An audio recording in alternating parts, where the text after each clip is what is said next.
The Camilas Charming Tote Done. This is a quilted cow exclusive pattern, and I'm super excited to show you. Step one is to lay out your charm packs.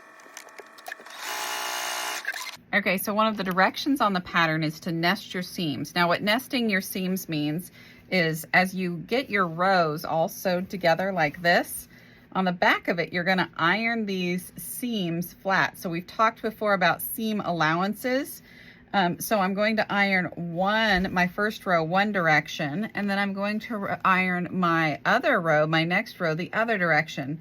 So that way, when I put them together, I end up like this. So see how that seam is, it's called nesting. When you nest your seams, you end up with really good looking points like that. You're going to cut your interfacing to match, and you're going to iron it on to the square.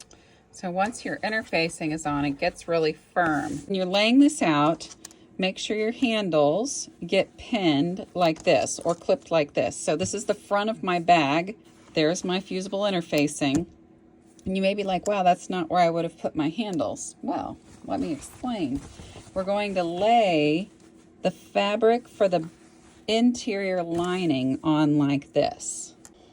Okay, so like I told you, it's kind of like magic. So now I'm going to flip it, and look, my seams for my bag are held in place. This is the interior lining of my bag. You're going to lay it on top of each other like this, and you're going to make sure you don't stitch your handles in. So kind of like roll them up in the middle. Then you're going to lay it all together, and you're going to do your best to line everything up really well with the seams even on the front part of your bag.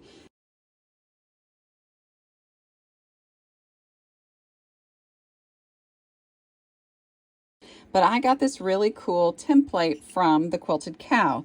The cool thing about it is I can have a 4-inch box or a 3-inch box or a 2-inch box, and I'm just going to stick with the 3, but it's going to make it so I am consistent on both sides, and I really like that, so my box is more square than it normally is. So I'm actually going to mark it on all 4 corners. I'm not just going to mark it on that exterior. I'm actually going to mark it on the interior as well. Fixing a corner is super easy. I'm going to sew right along that blue line, that little 1/4-inch seam, and I'm going to zip my little corners off.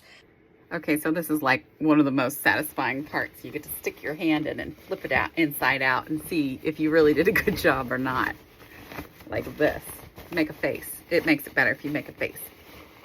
Oh my gosh, is that not freaking adorable? I shouldn't have said freaking, I'm sorry.